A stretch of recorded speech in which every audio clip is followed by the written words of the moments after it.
قرآن کے الفاظ ہے ارأیت من اتخذ الہہ ہوا، کیا آپ نے ایسے لوگوں کو دیکھا ہے زندگی کے اندر یا رسول اللہ صلی اللہ علیہ وسلم جنہوں نے اپنے ہی نفس کو اپنا معبود بنا لیا، جنہوں نے اپنے ہی نفس کو اپنا خدا بنا لیا؟ اگرچہ تیرا نام کچھ بھی ہو مسلمان، تیرا نام ہو سکتا ہے عبد السلام، تیرا نام ہو سکتا ہے عبد الرحیم، تیرا نام ہو سکتا ہے عبد الشکور، یا اس قسم کا مسلمان نام ہو سکتا ہے تیرا، لیکن حقیقت بات یہ ہے کہ قرآن تجھے کہتا ہے اگر تو نفس کی مانتا ہے تو عبد الرحیم نہیں، تو عبد السلام نہیں، تو عبد الرحیم عبد فلا فلا فلا نہیں، بلکہ تو ہے عبد النفس، تو نفس کا غلام ہے، تو نفس کا پجاری ہے۔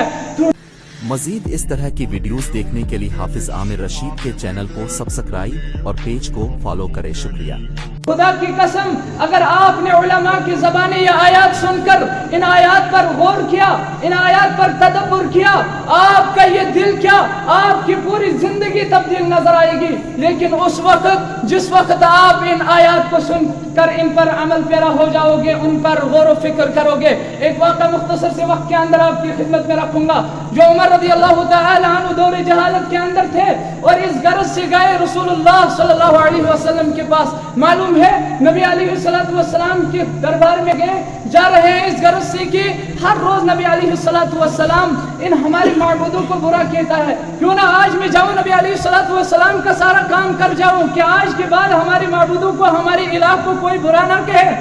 جا رہے ہیں، راستے میں ایک بندے سے ملاقات ہوتی ہے، وہ بندہ کہتا ہے کہ اے عمر رضی اللہ تعالی عنہ آپ کہاں جا رہے ہو؟ وہ عمر رضی اللہ تعالی عنہ جواب دیتے ہیں کہ بار بار نبی علیہ السلام ہمارے معبودوں کو گالی دے رہا ہے، لہذا میں آج بہت غضبناک ہوں، میں جا رہا ہوں، آج کام تمام کر لوں گا۔ رسول اللہ صلی اللہ علیہ وسلم کا یہ کہتے ہی عمر رضی اللہ تعالی عنہ کو جواب ملتا ہے اے عمر آپ سب سے پہلے اپنی بہن کے گھر کی خبر لے لو، دیکھو کیا معاملہ ہے۔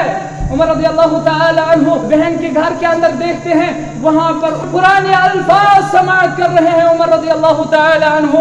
اور دروازہ کھول کر حضرت فاطمہ رضی اللہ تعالی عنہ اپنی بہن کو مارا، پیٹا، سزا دی، اور اتنی خطرناک سزا دی مسلمان، میرے خیال میں موجودہ دور کے اندر اتنی خطرناک قسم کی سزا بھگتنا میرے اور آپ کے لیے محال ہوگا۔ اس قسم کی سزا دی حضرت عمر رضی اللہ تعالی عنہ نے اپنی بہن کو، اور بہن وہاں سے جواب دیتی ہے کہ اے میرے بھائی جان عمر رضی اللہ تعالی عنہ تو کتنا بھی بار، تو کتنی بھی سزا دے مجھے، تو کتنی بھی سختی کر میرے اوپر، لیکن میں نہیں چھوڑنے والی دامن محمد رسول اللہ صلی اللہ علیہ وسلم کا۔ جب عمر رضی اللہ تعالی عنہ تھک گئے، کہا پیاری بہن تجھے بہت پیٹا، تجھے بہت ستایا، تجھ پر بہت سی سختیاں کی، لیکن تو بتا اب جب تو باز نہیں آتی مجھے یہ بتلا دی کہ تو پڑھ کیا رہی تھی، جو الفاظ تو اپنی زبان سے نکال رہی تھی وہ الفاظ کیا تھے؟ بہن جواب دیتی ہے، کہتی ہے لا یمسہ القرآن، اس قرآن کو نہیں چھونا ہے الا المطہرون، لیکن وہ لوگ چھوئیں گے جو پاک ہوں گے۔ میرے بھائی جان سب سے پہلے تو اپنے آپ کو صاف کر کے آ جا، سب سے پہلے تو وضو بنا کے آ جا، پاک ہو کے آ جا، اس کے بعد میں تیرے ہاتھ میں تھما دوں گی یہ مصحف۔ جب آتے ہیں عمر رضی اللہ تعالی عنہ اور اپنی بہن سے کہتے ہیں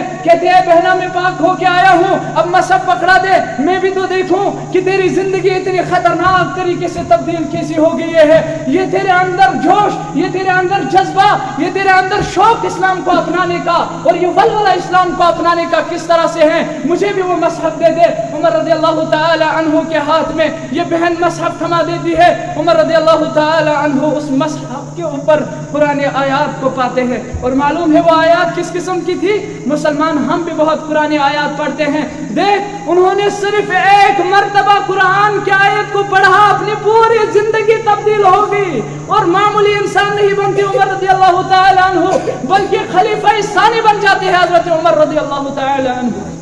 مسلمانوں یہ عمر رضی اللہ تعالی عنہ پاتے ہیں اس قرآن، اس مصحف کے اوپر اس قسم کے آیات، بسم اللہ الرحمن الرحیم، طه ما انزلنا عليك القرآن لتشقى الا تذکرة لمن يخشى۔ جب اس طرح کی آیات پڑھ رہا ہے عمر رضی اللہ تعالی عنہ، عمر رضی اللہ تعالی عنہ کا دل اس طرح سے بدل جاتا ہے، پہلے جاتا ہے کس غرض سے نبی علیہ السلام کے گھر، میں آج کام تمام کر کے آ جاؤں گا رسول اللہ صلی اللہ علیہ وسلم کا، لیکن قرآن سن کر دل کی کیفیت بدل چکی ہے، اب قرآن سن کر دل کی حالت بدل چکی ہے۔ مسلمانوں قرآن سن کر اب دل